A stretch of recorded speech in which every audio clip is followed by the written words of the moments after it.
Gracias. Voz para el Cambio continúa. En este 29 de abril del año 2024 estamos conversando con Jacinto Ascensión y el doctor Freddy Ferrera de temas que son vitales para el devenir de la República Dominicana. El doctor Ferrera hizo un análisis de la fecha que conmemoramos, porque ayer, un día como ayer, en 1965, fue que el ejército de ocupación, en este caso el de los Estados Unidos, vino y de manera abusiva invadió el territorio dominicano. Ojalá que si el doctor Ferrera o Jacinto Ascensión, los que nos ven, comparten nuestro punto de vista, porque nosotros creemos que el ejército dominicano, el pueblo dominicano tuvo un triunfo moral, en el sentido de que el grupo que encabezaba Elías Wessing y Wessing llamó para que vinieran los americanos a invadir su patria, y de esa invasión resultó que este pueblo descalzo, hambriento y desarmado, la mayoría de los 42,000 marines yanquis que vinieron, la mayoría no eran americanos, sino latinos que estaban en ese ejército, fueron devueltos en funda, muertos. Y el pueblo dominicano, como dijo Ferrera, sentó al imperio a negociar la salida para terminar el conflicto. De manera que le dieron una oportunidad más al pueblo dominicano para que demostrara su fortaleza moral y política, porque aquí este territorio han sido invadido por todos los imperios europeos y han tenido que guayar la yuca, y en muchos casos han saboreado la derrota del pueblo dominicano. Dejo la palabra otra vez a Jacinto Ascensión y al doctor Freddy Ferrera. Sí, poder nosotros recordar y conmemorar, porque hay que conmemorar realmente un acontecimiento tan importante, no porque en el día de ayer, hace 59 años, las fuerzas intervensoras, en este caso dirigidas por Estados Unidos, tocaron el suelo dominicano, sus botas pisaron tierra dominicana y vinieron no a jugar pelota, vinieron fue a matar, fueron a matar, a desmantelar este pueblo, un grupo de revolucionarios que quería restaurar un gobierno democrático, en este caso del profesor Juan Bosch. Se había violado, se había aniquilado la democracia con el golpe de Estado al profesor Juan Bosch. Y ese acontecimiento solamente nosotros podemos comparar en todo lo que es la historia de esta nación, de este pueblo, porque de 1844 hacia ese momento es un pueblo naciente, nuevo. Hasta el día de hoy todavía este es un pueblo comparado con otros países que tienen años de independencia, años de historia. Nosotros somos los otros días. No solamente mirando lo que pasó en la restauración, donde la gente fue capaz, con la idea hasta de inmolarse de tal manera, de defender la tierra, defender la constitución, defender la patria, vuelve a ocurrir en el año 1965 ante un ejército interventor que realmente, comparado con los que estaban aquí, eran sumamente superior. Pero la gallardía y el valor de muchos dominicanos, hombres y mujeres, realmente prefirieron mejor combatir, luchar, inmolar o ofrendar su vida para que esta sociedad, este país, realmente goce con esa democracia que ya estábamos nosotros disfrutando de la mire. Porque hablar de los 7 años de profesor Juan Bosch, realmente veíamos que era por 7 meses, veíamos que era realmente que merecíamos tener un gobierno, un país a la altura de otros países del mundo. Y Juan Bosch en esos 7 meses realmente iba sentando la base para darnos eso que esperábamos, eso que el pueblo se merecía. Pero lamentablemente acá, en este país, un grupo de personas que estuvieron disfrutando y sobre todo del régimen dictatorial de los 31 años de Trujillo. Hay gente de esa que fue prácticamente parte de que se mantuviera esa dictadura, también quiso volver al país, a la sociedad, someterla realmente a esa pérdida de la democracia y de la libertad. Entonces, por eso hay que recordar, porque la memoria histórica, doctor, hay que mantenerla latente, hay que mantenerla viva para que esta futura generación, presente y futura generación, realmente sepa para qué somos capaces, esta sociedad, este pueblo dominicano. Muy bien, adelante, doctor Ferreras. Sí, realmente es así.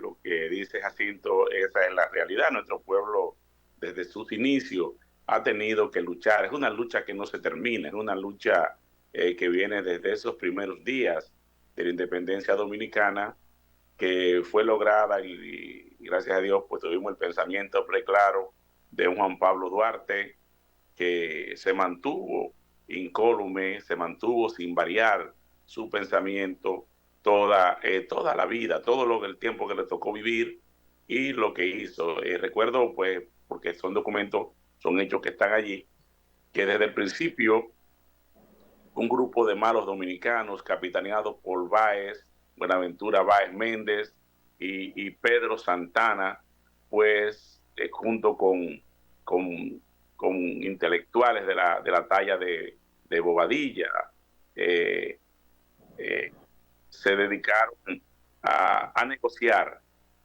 desde antes de producirse la epopeya del 27 de febrero de 1844, ya estas personas estaban manejando los hilos a pelo del interés nacional, estaban manejando los hilos ya con, con el cónsul Segovia, por un lado, José María Segovia de España, y sobre todo con el famoso, célebre y poderoso cónsul Levasseur, el cónsul francés, aposentado en Haití, y Saint-Méry, el cónsul de acá, de esta parte de la isla, pues estaban ya dando los pasos para traicionar el ideal de una república dominicana libre e independiente. Y Juan Pablo Duarte, en una asamblea donde ya estaban aprobando Santana, básicamente con la connivencia de Báez, que era diputado de esa primera república, estaban ya prácticamente afirmando entregar una parte del suelo dominicano, si no todo, pero por la bahía de Samaná, a los franceses, a cambio de que Francia le diera el reconocimiento a la independencia dominicana. Y Duarte en esa asamblea se paró como un titán, como lo que era. Se paró en esa asamblea, dio un discurso y pudo cambiar la correlación de fuerza para que no se aprobara, pero estaba todo preparado ya para firmar la cesión de la bahía y península de Samaná a los franceses. Lógico, esto ha ocurrido porque creo que la bahía de Samaná, la provincia de Samaná, prácticamente se le han entregado casi la mayor parte de inversión en lo que es el turismo, la tienen los ciudadanos franceses. O sea que eso no ha parado, ese plan nunca se ha detenido. Y en la práctica sí, nunca se ha detenido ese plan. Pero en ese momento Duarte pues levantó su espada prácticamente, así textualmente hablando, levantó su espada y en esa asamblea, creo que fue en el mes de julio del 1844, Duarte allí con un discurso, como él sabía, con el uso de la palabra, pudo convencer a los que estaban allí y sobre todo él pudo incendiar a las masas que estaban allí como testigo, ¿verdad? Como testigo de esa iniquidad que se iba a cometer y pudo allí cambiar, influyó en el ánimo de los miembros del partido de la Trinitaria que eran parte de ese consejo que debía decidir, y allí no se pudo llegar a ese acuerdo y gracias a Dios se pudo variar esa situación, esa correlación de fuerza, y no se permitió esa atrocidad. pero luego siguieron, estos nunca pararon y finalmente en el 61 lograron anexionar la república entera a Francia. ¿Qué buscaba Francia? Pues España. España buscaba en ese momento pues simplemente defender las dos, las dos que le quedaban en América, me refiero a Cuba y Puerto Rico, de ya las apetencias que ya mostraba Estados Unidos. Para, para Estados Unidos mostraba ya signos de que quería adueñarse de todo lo que era América en la repartición del mundo, ¿verdad? Ellos daban como un hecho que América les pertenecía a ellos. Y ahí viene la famosa consigna de América para los americanos, América para los norteamericanos. Por eso lo han hecho, por eso años después, cuando la lucha de independencia de Cuba, aquí en España se rinde, no fue a los cubanos que hicieron su lucha, su guerra, sino que se rinde a los Estados Unidos como nación. Y Estados Unidos, en ese acuerdo de paz, pues se queda con Cuba a través de la famosa enmienda Platt y se queda con Puerto Rico y también se queda con Filipinas, que eran las últimas posesiones que tenía el otrora invencible imperio español. Y así se da la historia, así se ha dado la historia. Entonces, caramba, bueno, decir esto perfecto, pero tenemos que pasar a otros temas más de actualidad.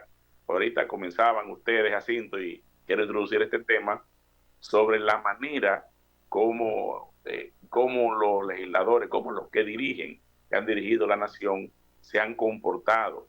Simplemente a veces cambian de nombres, a veces cambian de colores, pero en el fondo son los mismos.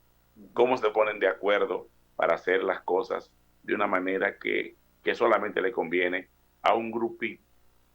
Y lo hacen siempre usando mecanismos legales como es el Congreso, como son las Cortes, que responden a un mismo interés de cómo dirigen la economía nacional. No hay manera de que un pobre, un envejeciente reciba una pensión solidaria, una pensión del Estado, porque no hay manera. Prefieren darle una tarjetica, que yo digo de la iniquidad, una tarjetica, un bono luz, un bono gas, obligando al pueblo a mendigar por él. Pero por la espalda, por detrás, están repartiendo todos los días pensiones y jugosas sumas repartidas entre sus conmilitones. Simplemente usted se presenta allí diciendo que usted tiene un comité de base, que usted es tal partido o tal cosa, y a usted de una vez le tienden parte del erario para que usted lo dilapide sin hacer ninguna función. Sin embargo, aquí tenemos 600,000 personas envejecientes que no tienen un trabajo, pero que no tienen ni lo que dice la propia ley, una pensión solidaria. Y si hablamos de las pensiones, el problema de las pensiones del régimen de la seguridad social va a ser otro crimen que están preparados para cometer a partir del 2033, cuando se cumple el plazo ya para comenzar a otorgar las primeras pensiones a los trabajadores que han aportado. En los cálculos que tenemos es que un trabajador ahora que se vaya a pensionar, los que logren, porque muy pocos van a lograrla, porque no hay una continuidad en el empleo.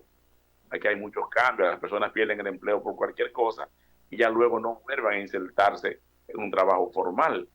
O sea que la mayoría de nuestro pueblo trabajador hoy en día está trabajando en situación en una situación de informalidad. Recordemos que el empleo, la mayor parte de los puestos de empleo en República Dominicana se obtienen a través de los negocios de las empresas informales, sobre todo del grupo de las MIPIMES, de las micro, pequeñas y medianas empresas, que son las que están luchando cada día, todas al borde de la quiebra, para poder mantener la productividad, el empleo y sobre todo para pagar los impuestos. Y precisamente por eso no se pueden formalizar. Pero nadie levanta la voz para esto.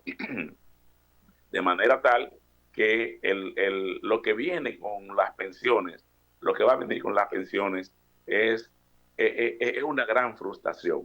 Yo creo que según los cálculos que he tenido acceso, que los trabajadores que han aportado sus fondos, lo que vayan a lograr, que es una proporción muy pequeña, mantenerse en un empleo formal durante 30 años, me refiero a partir del 2003 hasta el 2033, cuando vayan a buscar su pensión en otros lugares, es casi automática.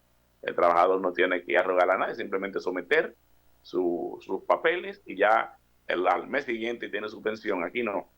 Aquí van a obtener una pensión que no va a sobrepasar más del 20% del sueldo actual. O sea que van a dejar de trabajar una gran masa de trabajadores para ir a pasar prácticamente a la indigencia en un momento que ya no tienen fuerzas y que ya no van a conseguir otro empleo.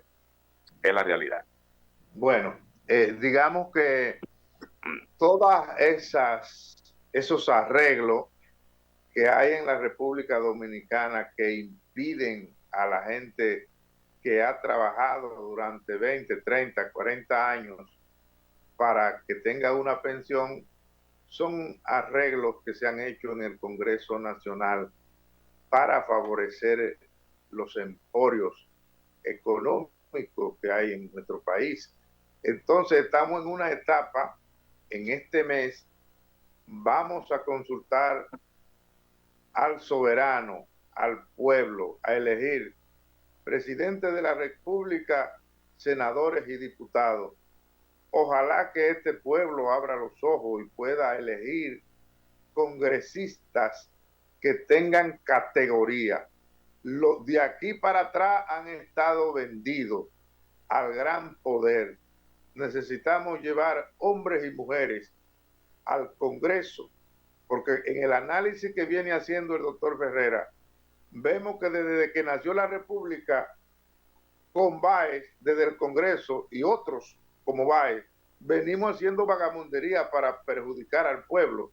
Entonces, en este momento debe ser de reflexión y ojalá, aunque él por su modestia no lo dice, podamos contar con voces como el doctor Freddy Ferreira en el Congreso Nacional. ¿Qué usted cree así? Bueno, yo le digo que eso que usted plantea y eso que usted espera está muy lejos de alcanzarse en este país. Pero no es difícil, no es difícil. Pero es que hay que partir de una realidad, doctor Ferreira, amigo Juan Francisco. ¿Cuáles son los candidatos que tenemos para hacer esa opción que usted plantea? Si el que está ahora para optar por una, en este caso una diputación, una senaduría, ya en la agencia ya ha violado hasta la democracia. Ahí los que están entrando son los que pueden pagar la campaña, que son la gente que le está haciendo daño. Ahí es lo que están, son los hijos de los políticos, de los funcionarios, son los que están inspirando. Ahí están personas que han estado, que la han sacado del estado de este gobierno, la han sacado por corrupción y son candidatos en el día de hoy para que la puedan elegir. Ahí están los hijos de los exfuncionarios que estaban en el gobierno anterior. Ahí hay candidaturas que son a dedo, que se han reservado solamente para dárselo al comité político de los partidos. Entonces, tenemos que mirar que la realidad que nos han puesto ahí, nos han violado la democracia y que no hay manera de elegir un Congreso como usted aspira, porque ¿de dónde vamos a sacarlo? Lo que nos ponen para que uno elija, da igual cuál elegir de ellos. Entonces un país jamás puede realmente avanzar en este contexto en el que vivimos, donde la politiquería se impone, donde los recursos se imponen. ¿Y qué hemos logrado cuando hemos llevado a un legislador que supuestamente iba a hacer las cosas diferentes hasta de los partidos pequeños? Fíjense en qué se han convertido. Ser también parte uno más del sistema, ya solo en este caso en un país presidencialista, que el gobierno al final, todo el mundo tiene precio en su cabeza, y eso es lo que nosotros mirando. Entonces, ese papel de ese legislador, aunque sea independiente, muchas veces lo que se hace es que se monta en la corriente de decir, bueno, aquí son 4 años que voy a estar y no puedo irme en 4 años como yo tengo, tanto por ello que yo hice. Algún beneficio tengo que tener yo en estos 4 años como legislador y al final terminé entonces que siendo uno más al servicio del sistema, al servicio del poder, y eso es lo que tenemos. Y decir esto es responder a una realidad que estamos ahí, que no podemos nosotros intentar desconocer, intentar ocultar, tapar, como si estuviera tapando el sol con un dedo. Porque lamentablemente en esta democracia que hoy estamos mirando con todo lo que gentes y mujeres, hombres y mujeres, realmente perdieron o ganaron su vida, para que realmente estemos como estamos. Creo que no se merecían eso. O nosotros no merecíamos gente como esa, para luego entonces enlodar o tapar y tirar al vacío realmente el esfuerzo que hicieron hombres y mujeres a través de la historia acá de la República a partir de 1844. Hay que seguir en la batalla. Recuerde, el doctor Ferrer en su intervención inicial hizo recordatorio, y yo pienso que quien hizo un gran aporte trayendo esto para que la posteridad pueda servirse de ella fue Juan Isidro Pérez, cuando en carta le dijo a Juan Pablo Duarte: fuiste el único vocal que se opuso cuando se pretendió enajenar la bahía de Samaná. Entonces, tenemos que tener, reitero, hombres y mujeres con posiciones claras allí donde se legisla. No hemos estado llevando el mejor material humano al primer poder del Estado. Y hay que seguir difundiendo la idea de que eso tiene que cambiar. Así es. Sí, ahorita me entró una llamada, ojalá que Natanael pueda venir a corregirnos para regularizar la comunicación, de tal manera que podamos oír aquí la intervención de Ferrera. Adelante, Ferrera. Bueno, lo que ustedes han dicho, pues realmente es la realidad.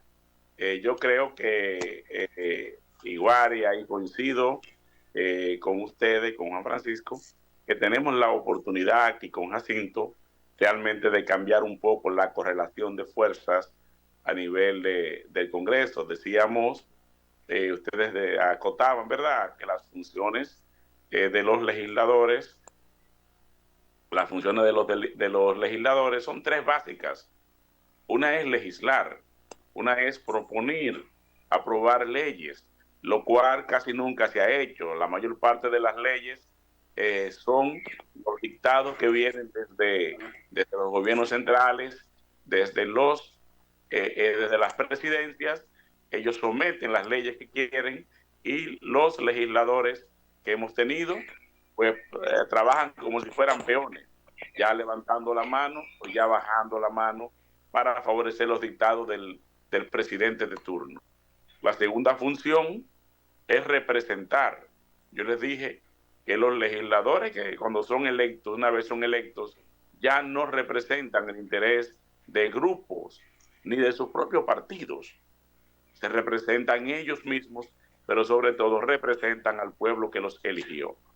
Pero finalmente, y la función principal que tienen los cuerpos legislativos es la función de fiscalización. O sea, el deber del Congreso es fiscalizar todo el funcionamiento del país, de todas las instituciones, de todos los funcionarios electos por el voto popular o nombrados a través de decretos.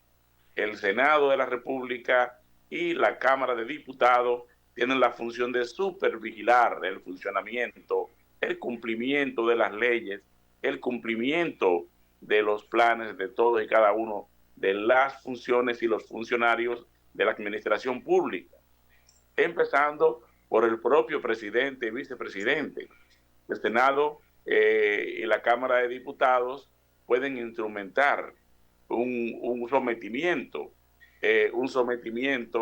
al Senado, que se constituye como si fuese una cámara judicial para juzgar las inconductas de los funcionarios, y puede emitir incluso un voto de censura que apartaría ese facto al funcionario o al regente electo por el voto popular de la función, e incluso lo inhabilitaría por un periodo o hasta para siempre de ejercer ninguna función pública. Pero yo les pregunto, si ustedes somos de la misma generación, ¿han visto alguna vez un Senado o una Cámara de Diputados que haya llamado a cualquier funcionario y que lo haya sometido a un juicio disciplinario en el Congreso y que haya evacuado una sentencia condenatoria? No, porque simplemente los congresistas que hemos tenido lamentablemente se pliegan y solamente hablan cuando son de la oposición y vienen de manera irresponsable a hablar de cosas que ellos no defendían, que no hacían estaban en sus gobiernos. Los ejemplos están ahí. Esas bancadas que tuvieron los partidos de la Liberación y su congénere, que es la FUPU, en su momento, cuando en sus gobiernos levantaron la voz para enmendar la plana del estamento político. Nunca lo hicieron.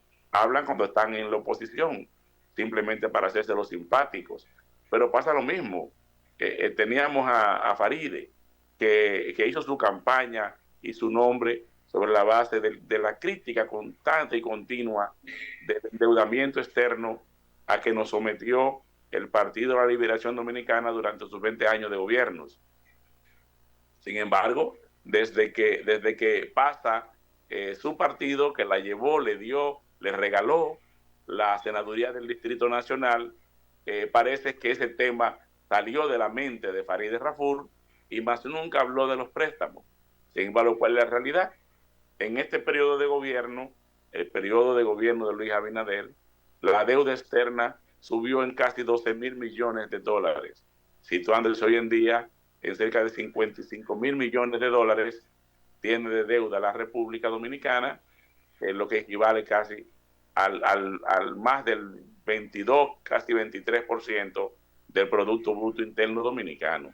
Perdón, casi el 40%, déjame corregirme, más del 44% del Producto Bruto Interno, y el pago de los intereses de la deuda, pues consume más del 22% del presupuesto nacional de cada año, solamente para pagar lo que son los intereses, sin amortizar el capital, y se siguen tomando préstamos todos los días, mandan al Congreso,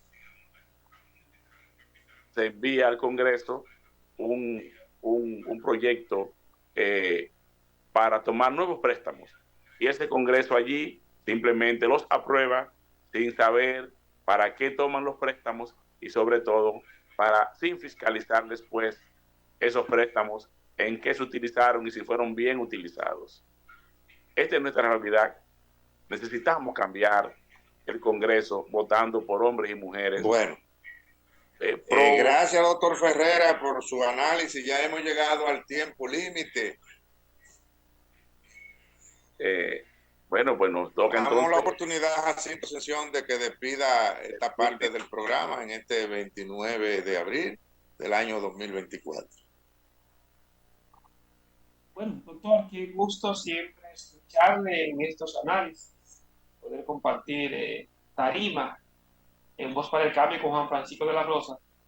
Y nada, vamos a seguir aquí mirando, esperando que la gente tome precaución con esto de las lluvias. Ya mayo parece que va a retomar lo que es mayo en este país, y la gente que se prepare para ir a la contienda electoral. El que ganó, ganó, el que perdió, perdió, y al final el país tiene que seguir hacia adelante. Así que el voto, intentemos que sea un poquito consciente para que luego entonces no estemos en las quejas y decir que hemos fallado. Seamos buenos dominicanos y dominicanas a partir de esos ideales de patria que nos enseñó Juan Pablo Duarte. Y sí, le cojo el discurso a Juan Francisco.